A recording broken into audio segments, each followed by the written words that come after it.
जय हिंद साथियों, स्वागत है आपका एक बार फिर से आपके अपने YouTube channel RS education centre पर। साथियों, इस वीडियो में हम बात करने वाले हैं जूनियर अकाउंटेंट जो भर्ती 2023 है उसके दस्तावेज सत्यापन के बारे में। आप सबको पता है बहुत जल्द राजस्थान कर्मचारी चयन बोर्ड आपकी जूनियर अकाउंटेंट जो भर्ती है उसका परिणाम जारी करने वाला है। परिणाम जारी करने के बाद में आप सबको ज़रूरत पड़ेगी अपने डॉक्यूमेंट्स की, और उस समय सबके मन में यही डाउट रहता है कि डॉक्यूमेंट वेरिफिकेशन के समय कौन कौन से डॉक्यूमेंट्स चाहिए। ठीक है, शपथ पत्र आपको कौन कौन से बनवाने हैं, आय प्रमाण पत्र की वैलिडिटी क्या रहेगी, जाति प्रमाण पत्र की वैलिडिटी क्या रहेगी। तो इन तमाम जो आपके सवाल हैं जो आपके मन में चलते हैं उन सवालों का जवाब साथियों आपको इस वीडियो में हम अब देने वाले हैं। तो इस वीडियो में जो हमारे चर्चा के जो पॉइंट्स हमारे रहेंगे वो मैं आपको बता देता हूँ किन किन पॉइंट्स पर हम डिस्कस करने वाले हैं। तो यहाँ पर हम सबसे पहले बात करेंगे कि डॉक्यूमेंट वेरिफिकेशन की आपकी प्रोसेस क्या रहने वाली है। ठीक है, इस समय आपको डॉक्यूमेंट वेरिफिकेशन के समय डॉक्यूमेंट कौन कौन से लेकर जाने हैं। इसके बाद में हम बात करने वाले हैं शपथ पत्र, जो डॉक्यूमेंट वेरिफिकेशन के समय शपथ पत्र कौन कौन से लेकर जाने हैं, उनका फॉर्मेट क्या रहेगा, ये फॉर्मेट आपको कहाँ से मिलेगा जो राजस्थान कर्मचारी चयन बोर्ड मान्य करता है, उसके बारे में बात करेंगे। इसके बाद में आपके जाति प्रमाण पत्र और मूल निवास प्रमाण पत्र को लेकर भी डाउट्स हैं कि इनकी वैलिडिटी क्या है, कब के ये जारी किए हुए होने चाहिए, तो इसके बारे में भी चर्चा हम करने वाले हैं। इसके बाद में हम चर्चा करेंगे आपका जो CCC सर्टिफिकेट है जो कंप्यूटर से रिलेटेड है, इसके संबंध में काफ़ी कॉल आ रहे हैं कि ये वैलिड है या नहीं है। तो इसके संबंध में जो आपकी अपडेट है उस पर भी हम चर्चा करने वाले हैं। तो तमाम जो पॉइंट्स इस वीडियो में मैंने आपको बताए हैं वो चर्चा इस वीडियो में हम करने वाले हैं। तो वीडियो को अंत तक जरूर देखिएगा, और अगर आपको जानकारी उचित लगे तो वीडियो को लाइक और शेयर जरूर कीजिएगा, चैनल को सब्सक्राइब जरूर कर लीजिएगा ताकि आपकी इस भर्ती से संबंधित हर ऑथेंटिक न्यूज आपको सबसे पहले मिल सके। तो साथियों, सबसे पहले तो हम बात कर लेते हैं कि आपको डॉक्यूमेंट यहाँ पर कौन कौन से लेकर जाने हैं। तो डॉक्यूमेंट की लिस्ट है जो कि आपको यहाँ पर देखिए साथियों अलग से लिख लेना है, और ये जब डीवी के लिए आप जाएं तो बिल्कुल इस क्रम में आप अपने डॉक्यूमेंट अगर सेट कर लेते हैं तो कोई आपको दिक्कत नहीं आएगी। तो सबसे पहले तो मैं आपको जो नॉर्मल डॉक्यूमेंट है, नॉर्मल डॉक्यूमेंट की अगर बात करें तो स्क्रूटनी फॉरम। अब स्क्रूटनी फॉरम का मैं आपको क्लियर बता देता हूँ कि अभी आपको ये अगर समझ में आ गया तो बहुत अच्छी बात है, अगर नहीं आया है तो जैसे ही आपका परिणाम जारी होगा और जब डीवी का आपका मतलब प्रोसेस स्टार्ट होगा उस समय आपकी SSO ID पर आपको एक लिंक दी जाएगी। वहाँ पर आपको एक जो स्क्रूटनी फॉरम है वो भरने के लिए दिया जाता है। पहले ये काम ऑफलाइन होता था, लेकिन अभी राजस्थान कर्मचारी चयन बोर्ड ने ये काम ऑनलाइन कर दिया है। तो ये स्क्रूटनी फॉरम आपका उस समय भरा जाएगा। अभी से आप ये ना सोचें कि ये कहाँ से मिलेगा, अभी आपको ये फॉर्म नहीं मिलेगा। जैसे आपका परिणाम जारी होगा, अगर आप पात्र होते हैं डॉक्यूमेंट वेरिफिकेशन के लिए तो उस समय आपको ये डॉक्यूमेंट वेरिफिकेशन के लिए बुलाएंगे, उस समय आपको ये फॉर्म भरना होगा। SSO ID से ऑनलाइन ये फॉर्म भरा जाता है। ठीक है, इसके बाद में जब ये फॉर्म भरने के बाद में आपको लास्ट में एक 100 रुपये का पेमेंट करना होता है। तो वो 100 रुपये की जो पेमेंट की जो फीस है वो फीस रिसिप्ट भी आपको साथियों साथ में लेकर जानी है। डॉक्यूमेंट वेरिफिकेशन के समय ये आपसे मांगी जाएगी। इसके बाद में जो अगला डॉक्यूमेंट है वो एप्लीकेशन फॉर्म। बहुत से साथियों का एप्लीकेशन फॉर्म खो जाता है, तो अगर आपके पास में एडमिट कार्ड है तो वो ज़रूर लेके जाएं। यानी आपके पास एप्लीकेशन फॉर्म या एडमिट कार्ड में से एक चीज़ आपके पास में होनी चाहिए। हालांकि ये इतनी हार्ड एंड फास्ट नहीं है, अगर नहीं भी मिलता है तो आपको ज़्यादा चिंता करने की ज़रूरत नहीं है, फिर भी आपको ये पास में ज़रूर रखनी चाहिए। इसके बाद में आपकी 10th क्लास की मार्कशीट और 12th क्लास की मार्कशीट और इन दोनों के जो प्रमाण पत्र। यहाँ पर इसमें बहुत से कैंडिडेट का ये डाउट रहता है कि मेरी तो जो 10th क्लास है वो बहुत पहले हो गई थी, उस समय हमारा सर्टिफिकेट और मार्कशीट एक साथ आती थी, या फिर अभी वालों के साथ में आ रही है, पीछे वालों के अलग लगाते थे। तो इसमें कोई बात नहीं है, अगर आपका सर्टिफिकेट और मार्कशीट एक साथ है तो उसमें भी कोई दिक्कत नहीं है, और अगर आपका अलग अलग है तो आप अलग अलग लेकर जाएँ।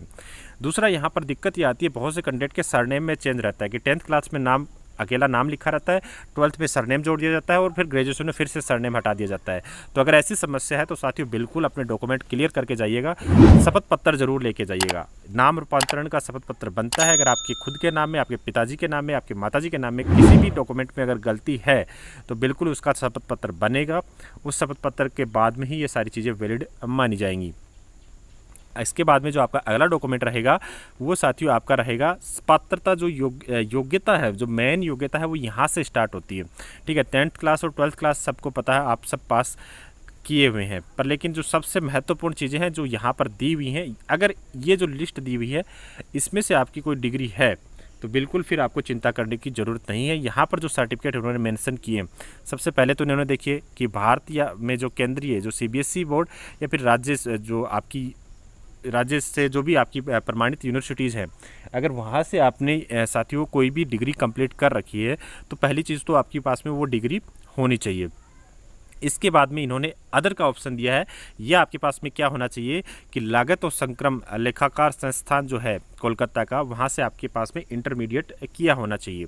ठीक है, इसके साथ में या फिर क्या हो सकता है कि भारतीय चार्टर्ड अकाउंट संस्थान नई दिल्ली की जो इंटरमीडिएट परीक्षा है वो आपके पास में उत्तीर्ण की हुई होनी चाहिए। इन तीनों में से आपके पास में कोई ना कोई एक होना चाहिए। और उसके साथ में क्या होना चाहिए कि इलेक्ट्रॉनिक्स विभाग भारत सरकार के नियंत्रण अधीन ये जो आपका डिप्लोमा साथियों यहाँ पर दिया गया है ओ लेवल का, ये आपके पास में अगर है तो बिल्कुल आप यहाँ पर वैलिड कैंडिडेट करार दिए जाएंगे। अगर आपके पास में ये ओ लेवल का सर्टिफिकेट नहीं है तो फिर क्या हो सकता है, ये देखिए यहाँ पर अगली आपके पास में कंडीशन दी गई है कि व्यावसायिक जो प्रशिक्षण स्कीम की राष्ट्रीय राज्य परिषद के अधीन आयोजित कंप्यूटर ऑपरेटर या प्रोग्रामिंग सहायक का जो है आपके पास में डिप्लोमा या प्रमाण पत्र साथियों आपके पास में होना चाहिए।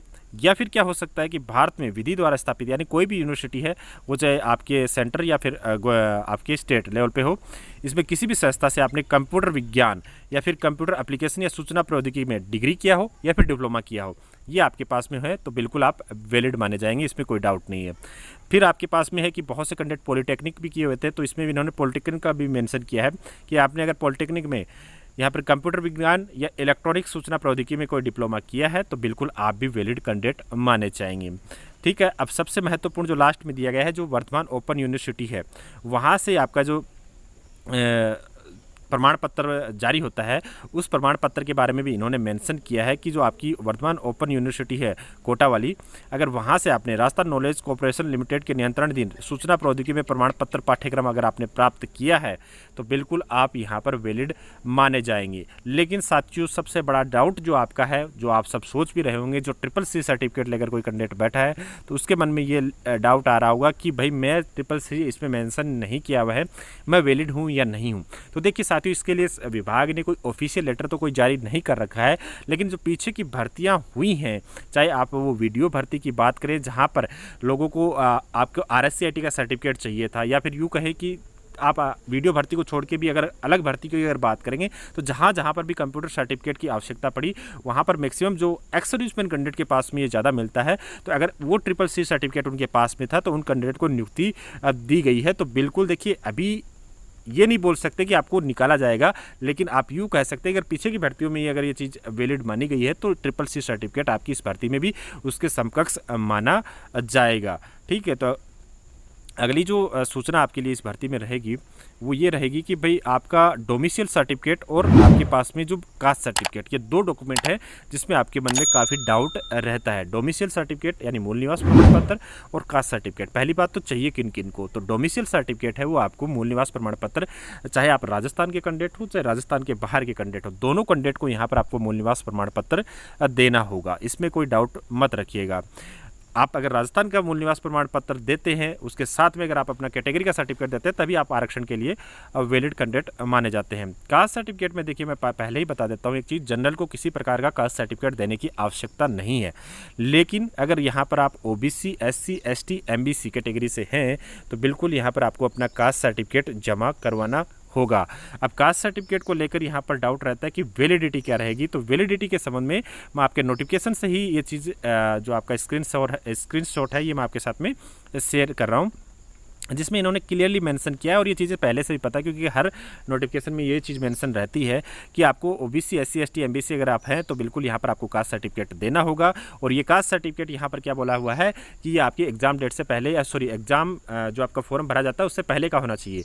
लेकिन साथ में अभी एक चीज़ और लागू कर दी है कि अगर आपका एग्ज़ाम फॉर्म भरने की लास्ट डेट से पहले का अगर आपके पास में नहीं है, अगर बाद का आप अगर सर्टिफिकेट दे रहे हैं तो बिल्कुल यहाँ पर आप क्या करेंगे, अपना एक शपथ पत्र भी देंगे जिसके बारे में इन्होंने क्लियरली मेंशन किया है। और इसके साथ में अगर आपका OBC का सर्टिफिकेट अगर 3 साल से पुराना है तो बिल्कुल वहां पर भी आपको शपथ पत्र देना होगा। यूं कह सकते हैं सीधी सिंपल भाषा में कि आपका OBC का सर्टिफिकेट चाहे वो कभी का भी बना हो, आप वैलिड होने वाले हैं, बशर्ते वो आपके पास में होना चाहिए, वैलिड होना चाहिए। आप यूँ कह सकते हैं कि आपको एक शपथ पत्र देना पड़ सकता है, लेकिन आप यूँ नहीं कह सकते कि आप OBC सर्टिफिकेट की वजह से बाहर कर दिए जाएंगे। तो इसके बारे में ज़्यादा चिंता करने की ज़रूरत नहीं है। इसके बाद में अगला जो डॉक्यूमेंट है वो है साथियों आपका EWS सर्टिफिकेट। EWS कैटेगरी के जो कैंडिडेट हैं उनके मन में डाउट ये है कि हमारा प्रमाण पत्र कितने दिन तक वैलिड रहेगा। पहली बात तो देखिए, इसकी वैलिडिटी की अगर बात करें तो 1 साल तक ही वैलिड रहने वाला है। लेकिन अगर 1 साल से ज़्यादा का पुराना है तो इसके बारे में भी इन्होंने क्लियर डायरेक्शन दे रखे हैं कि अगर आपके पास में 1 साल से ज़्यादा का अगर आपका जो ईडब्ल्यूएस का सर्टिफिकेट बनता है तो फिर वहाँ पर आपको 3 साल तक आप शपथ पत्र देकर ये अपना काम चला सकते हैं, आपको नया बनवाने की ज़रूरत नहीं है। तो आपको भी चिंता करने की जरूरत नहीं है, चाहे वो एग्जाम की जो लास्ट डेट थी उससे पहले का हो चाहे बाद का हो, शपथ पत्र से आपका काम चल जाएगा, इसमें आप किंतु परंतु ना लगाएं। इसके बाद में आपका जो डॉक्यूमेंट के साथ साथ में जो अलग से और कुछ महत्वपूर्ण डॉक्यूमेंट हैं उनकी लिस्ट भी मैं आपके साथ शेयर कर रहा हूं।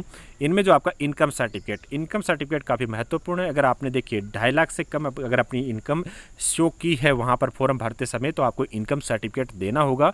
अगर आपने ये गलती से 2.5 लाख अपनी इनकम है वो गलती से भर दी है, ई मित्र वाले ने ये गलती कर दी है, तो इसके संबंध में आपको शपथ पत्र देना पड़ेगा। उसका फॉर्मेट आपको Telegram channel RS education centre पर मिल जाएगा, ज्वाइन कीजिएगा, वहाँ से फॉर्मेट लीजिएगा, अपने नज़दीकी जो कोर्ट है वहाँ से नोटरी 50 रुपये के स्टाम्प पेपर पर करवा लीजिए, और 100 रुपये का पोस्टल ऑर्डर है वो राजस्थान कर्मचारी चयन बोर्ड सचिव के नाम से आप ज़रूर लेकर जाएं। इसका फॉर्मेट भी मैं आपको आगे दिखाने वाला हूं। इसके साथ में आपको आईडी प्रूफ आप सब समझदार हैं, इसमें आपका आधार कार्ड हो सकता है, पैन कार्ड हो सकता है, ड्राइविंग लाइसेंस हो सकता है और आपका वोटर आईडी कार्ड हो सकता है, यानी फोटो युक्त आपके पास में आईडी होनी चाहिए। इसके बाद में आपका कैरेक्टर सर्टिफिकेट 3 बनेंगे। आप कैरेक्टर सर्टिफिकेट 3 कौन कौन से बनेंगे? पहला तो एक जो भी आपकी लास्ट एजुकेशनल क्वालिफिकेशन है, मैं एग्जांपल से समझाता हूँ हर वीडियो में, फिर बता रहा हूँ कि अगर आपने लास्ट एजुकेशनल क्वालिफिकेशन मान लीजिए बीटेक कंप्लीट किया है, तो बीटेक जहाँ से आपने कंप्लीट किया है वो संस्था आपको एक कैरेक्टर सर्टिफिकेट जारी करती है, वो कैरेक्टर सर्टिफिकेट आपके पास में होना चाहिए। उसकी कोई वैलिडिटी नहीं है, अगर वो 5 साल पुराना है तो भी वो चलने वाला है, बशर्ते आपके पास में वो ओरिजिनल होना चाहिए। इसके साथ में आपके 2 कैरेक्टर सर्टिफिकेट जिनका फॉर्मेट आपको टेलीग्राम चैनल पर मैं उपलब्ध करवा दूंगा। वो क्या करना है, आपको अपने नज़दीक में कोई भी फर्स्ट ग्रेड के जो टीचर है यानी राजपत्रित अधिकारी हैं, आप उनसे जारी करवा सकते हैं, वो भी आपके पास में लेटेस्ट होने चाहिए। फॉर्मेट में आपको टेलीग्राम पर उपलब्ध करवाऊंगा, जो राजस्थान कर्मचारी चयन बोर्ड बिल्कुल वैलिड मानने वाला है।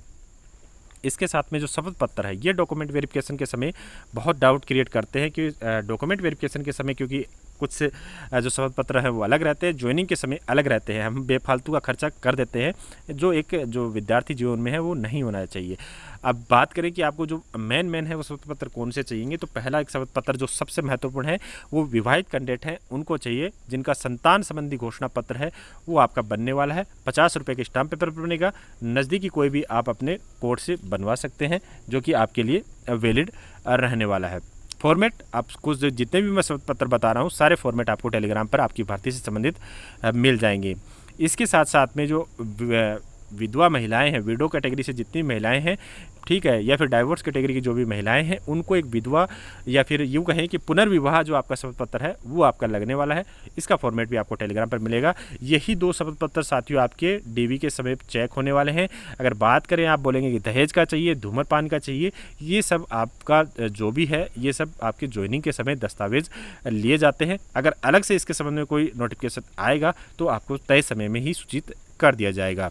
इसके साथ में अगर बात करें अन्य प्रमाण पत्र में विशेष प्रमाण पत्र आ जाते हैं, जैसे कोई स्पोर्ट्स कोटे से अगर आपने फॉर्म भरा है, विडो से भरा है, डाइवोर्स से भरा है, या फिर कहें कि आपकी जो ESM है, एक्स सर्विसमैन है, या फिर आपने PWD यानी इन सब कैटेगरी से अगर आपने फॉर्म भरा है तो अपनी संबंधित कैटेगरी का डॉक्यूमेंट आपके पास में होने चाहिए। जैसे मैं विडो का एग्जाम्पल दूँ तो आपके जो हस्बैंड हैं उनका डेथ सर्टिफिकेट और एक ऐसा डॉक्यूमेंट जिससे आपका और उनका संबंध स्थापित होता हो, वो डॉक्यूमेंट आपके पास में होना चाहिए। और डाइवोर्स कैटेगरी कैंडिडेट है, उनका कोर्ट एक डिग्री जारी करता है, वो डिग्री आपके पास में होनी चाहिए। स्पोर्ट्स का सर्टिफिकेट बनता है, ये सब डॉक्यूमेंट आपके पास में होने चाहिए।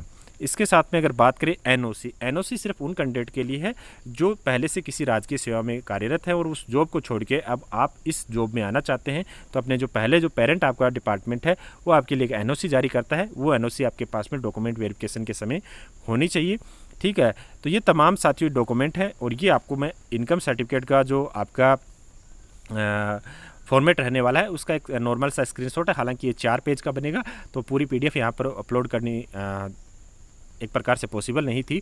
तो मैं आपको इसका जो पूरा फॉर्मेट है वो टेलीग्राम पर उपलब्ध करवा दूंगा, आप वहाँ से डाउनलोड कर लीजिए और अपना इनकम सर्टिफिकेट बनवा लीजिएगा। तो ये तमाम डॉक्यूमेंट्स हैं, इन डॉक्यूमेंट्स को अगर आप रेडी करवा लेते हैं तो मुझे नहीं लगता कि डॉक्यूमेंट वेरिफिकेशन के समय आपको 1% भी दिक्कत आने वाली है। फिर भी आपके मन में कोई डाउट है तो आप कमेंट सेक्शन में कमेंट कीजिएगा, या फिर आप टेलीग्राम पर अपने टेलीग्राम ज्वाइन करके वहाँ से मोबाइल नंबर लेकर आप डायरेक्ट मेरे से बात भी कर सकते हैं। आपके डॉक्यूमेंट संबंधी जितने भी डाउट हैं वो दूर कर दिए जाएंगे। इस वीडियो में बस इतना ही। वीडियो में दी गई जानकारी अगर आपके लिए उचित रही हो तो वीडियो को लाइक एंड शेयर जरूर कीजिएगा, चैनल को सब्सक्राइब कर लीजिएगा। मिलते अगले वीडियो में, तब तक के लिए धन्यवाद। जय हिंद।